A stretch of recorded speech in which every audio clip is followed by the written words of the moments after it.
अदृश्य दुनिया YouTube channel को लाइक करें, सब्सक्राइब करें और बेल आइकन को ऑल पर सिलेक्ट करें ताकि आने वाली हमारी सारी वीडियो आप देख सकें।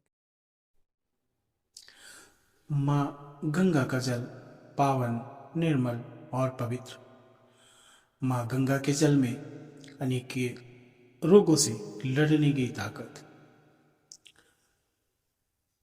एक प्रचलित कथा माँ गंगा के जल के बारे में जानते हैं। वीडियो पूरा देखिएगा। जय श्री महाकाल, जय माता दी हमारी यूट्यूब फैमिली। एक बार फिर स्वागत है आप सबका, आप सबके इस यूट्यूब चैनल अदृश्य दुनिया। महादेव आप सबको स्वस्थ रखे, माता रानी आप सबको स्वस्थ रखे। कहते हैं गंगा मैया का जल पी लेने मात्र से शरीर के सारे कष्ट, रोग मुक्त हो जाते हैं। ऐसी मान्यता है कि गंगा माँ में स्नान करने से सभी पाप कर्म नष्ट हो जाते हैं। बहुत सारी कथाएं प्रचलित हैं, बहुत चमत्कार हुए हैं, होते हैं। ऐसे ही एक प्रचलित कथा कहते हैं कि माँ गंगा का जल पी लेने से प्रेत की भी मुक्ति हो जाती है, प्रेतों की भी मुक्ति हो जाती है। ये एक बड़ा सा प्यारा सा कथा है। एक बार एक ब्राह्मण प्रयागराज से कुछ किलोमीटर की दूरी पे रहा करता था। वह प्रत्येक दिन संक्रांति के दिन स्नान करके प्रयागराज में जाया करता था। माघ मास के संक्रांति के दिन तो वह अपने परिवार सहित अवश्य ही वहां जाता था। जब वह ब्राह्मण बूढ़ा हुआ और चलने में असमर्थ हो गया, तब एक बार माँ की संक्रांति आने पर उसने अपने पुत्र को बुलाकर कहा, हे पुत्र, तुम प्रयागराज जाओ, त्रिवेणी में स्नान करके मेरे लिए भी त्रिवेणी के जल की गंगा भर कर लाना और संक्रांति के पुण्य काल में मुझे स्नान करा देना, देर मत करना। पिता के वचन का पालन करते हुए उसका पुत्र प्रयाग के लिए चल पड़ा। त्रिवेणी में स्नान कर जब वह जल से भरी गागर पिता के स्नान के लिए ला रहा था तो रास्ते में उसे एक प्रेत मिला। वह प्यास के कारण बहुत व्याकुल हो रहा था और गंगा जल पीने की इच्छा से रास्ते में पड़ा था। लड़के ने प्रेत से कहा, मुझे रास्ता दो प्रेत, तुम कहाँ से आए हो? तुम्हारे सिर पर क्या है? त्रिवेणी का जल है। मैं इसी इच्छा से रास्ते में पड़ा हूं कि कोई दयालु मुझे गंगा जल पिलाए तो मैं इस प्रेत योनि से मुक्त हो जाऊं, क्योंकि मैंने गंगा जल का प्रभाव अपने नेत्रों से देखा है। क्या प्रभाव देखा है? ऐसा ब्राह्मण ने बोला। एक ब्राह्मण बड़ा विद्वान था। उसने शास्त्र अर्थ द्वारा दिग्विजय प्राप्त करके बहुत धन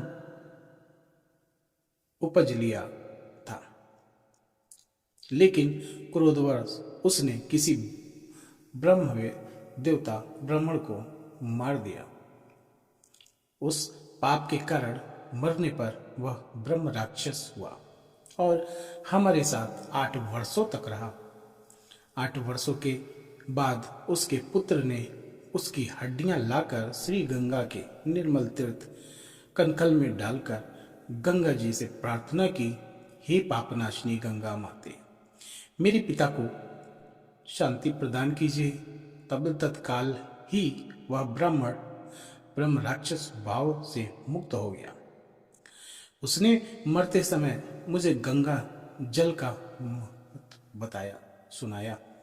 मैं उसको मुक्त हुआ देखकर गंगा जल पान की इच्छा से यहाँ पड़ा हूँ, अतः मुझको भी गंगा जल पिलाकर मुक्त कर दे।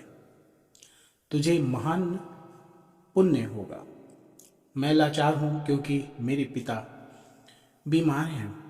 ब्राह्मण ने बोला, उनका संक्रांति के दिन स्नान का नियम है। यदि मैंने यह गंगा जल तुझे पिला दिया तो स्नान के पुण्यकाल तक न पहुंचने के कारण मेरे पिता का नियम भंग हो जाएगा। तुम्हारे पिता का नियम भी भंग ना हो और मेरी भी सत्य हो जाए, ऐसा उपाय करो। मुझे जल पिला दो, फिर नेत्र बंद करके पर मैं तुझे तत्काल श्री गंगा जी के तट पर पहुंचाकर तुम्हारे पिता के पास पहुंचा दूंगा। ब्राह्मण पुत्र ने प्रेत की दुर्दशा पर दया करके उसे जल पिला दिया। तब प्रेत ने कहा, अब नेत्र बंद करो और त्रिवेणी का जल लिए हुए स्वयं को अपने पिता के पास पहुंचा हुआ पाओगे। ब्राह्मण पुत्र ने नेत्र को बंद किया, फिर देखा कि वह त्रिवेणी के जल से गंगा भरकर पिताजी के पास पहुंच गया है। गंगा जी की महिमा के विषय में भगवान व्यास जी ब्रह्म पुराण में कहते हैं कि अविलंब शताब्दी का उपाय सोचने वालों सभी स्त्री पुरुष के लिए गंगा जी ही एक ऐसा तीर्थ है जिनके दर्शन मात्र से सारे पाप नष्ट हो जाते हैं। कहते हैं कि भगवान शंकर नारद जी से कहते हैं, समुद्र सहित पृथ्वी का दान करने से मनीषी पुरुष जो फल पाते हैं वही फल गंगा स्नान करने वाले को सहज में प्राप्त हो जाता है। हे राजा, भगीरथ ने भगवान शंकर की आराधना करके गंगा जी को स्वर्ग से पृथ्वी पर उतारा था। उसी दिन वे गंगा जी को पृथ्वी पर लेकर आए। वही दिन गंगा दशहरा के नाम से भी जाना जाता है। ऐसी बहुत सी चमत्कारी घटनाएं माँ गंगा के बारे में प्रचलित हैं। बहुत ऐसी बातें हैं, बहुत ऐसे वाक्य हैं जो प्रचलित हैं। तो ये कथा आप सबको कैसा लगा ये ज़रूर बताइएगा। अच्छा लगा हो तो वीडियो ज़रूर शेयर करिएगा और कमेंट करिएगा। अपना सहयोग दीजिएगा। महादेव आप सबको स्वस्थ रखे। जय श्री महाकाल, जय माता।